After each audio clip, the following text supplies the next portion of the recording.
তার ডাকের জবাব দিয়ে দেই। সুবহানাল্লাহ, আল্লাহু আকবার। কোনো কোনো কিতাবের মধ্যে এসেছে, যদি কোনো ব্যক্তি আল্লাহ তাআলাকে একবার ডাক দেয়, আল্লাহ সেই ডাকের জবাব দেন কমপক্ষে ৭০ বার। সুবহানাল্লাহ, আল্লাহু আকবার।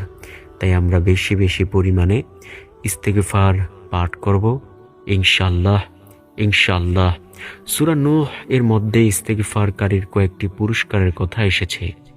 আল্লাহ তাআলা বলেন, কেউ যদি আমার নিকট ক্ষমা চায়, আমি তার রিজিক বৃদ্ধি করে দেই, নেককার সুসন্তান দিয়ে সাহায্য করি, তার অন্তরের মধ্যে রহমত দান করি, তার গুনাহ ক্ষমা করে দেই, তার রিজিকে বরকত বাড়িয়ে দেই। সুবহানাল্লাহ, আল্লাহু আকবার। ৭ম নাম্বার যেই জিকিরের কথা বলবো, সেই জিকির অনেক বেশি দামি।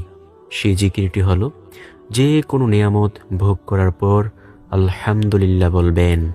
আল্লাহ তাআলা বলেন, আমার যেই বান্দাবান্দি আমার নিয়ামত পাওয়ার পরে নিয়ামতের শুকরিয়া আদায় করে, আমি তার নিয়ামতকে বৃদ্ধি করে দেই। আর যে আমার নিয়ামত পাওয়ার পর নিয়ামতের শুকরিয়া আদায় করে না, আমি তার নিয়ামতকে ছিনিয়ে নিয়ে যাই।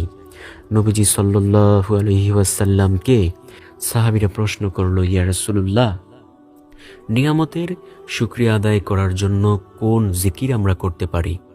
নবীজি বলেন, তোমরা বলিও আলহামদুলিল্লাহ, অর্থাৎ সমস্ত প্রশংসা আল্লাহ তাআলার। সুবহানাল্লাহ।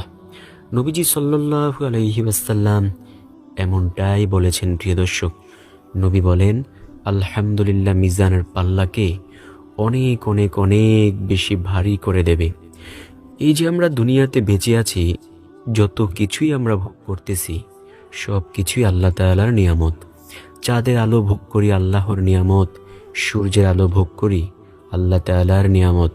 বাতাস গায়ে লাগলে কত ঠান্ডা অনুভব হয়, গরমের সময় কত ভালো লাগে, এটাও আল্লাহ তাআলার একটি নিয়ামত। শীতকালে গরম কত ভালো লাগে, তাই না? এটাও আল্লাহ তাআলার একটি নিয়ামত। এই যে নিঃশ্বাস নিতেছি, এটাও আল্লাহ তাআলার নিয়ামত। আহারে, এই যে অক্সিজেনের যে কত দাম, এটা হাসপাতালের মধ্যে গেলে তারপরেই বুঝতে পারবেন। প্রিয় দর্শক, এই যে নিঃশ্বাস নিচ্ছি আমরা, এটাও আল্লাহ তাআলার একটা নিয়ামত। এই যে খাবার খাইতেছি, এটাও আল্লাহ তাআলার নিয়ামত। চোখ আল্লাহ তাআলার কত দামি নিয়ামত। যার দুইটা চোখ নাই সে বুঝে চোখের কত জ্বালা। যে ব্যক্তি জন্মান্ধ, অর্থাৎ জন্মের পর থেকে অন্ধ, সে বুঝে কত কষ্ট দুনিয়াটা। সে জীবনেও কখনো বাবার চেহারা দেখতেও পারে নাই, মায়ের চেহারাও দেখতে পারে নাই, ভাই বোন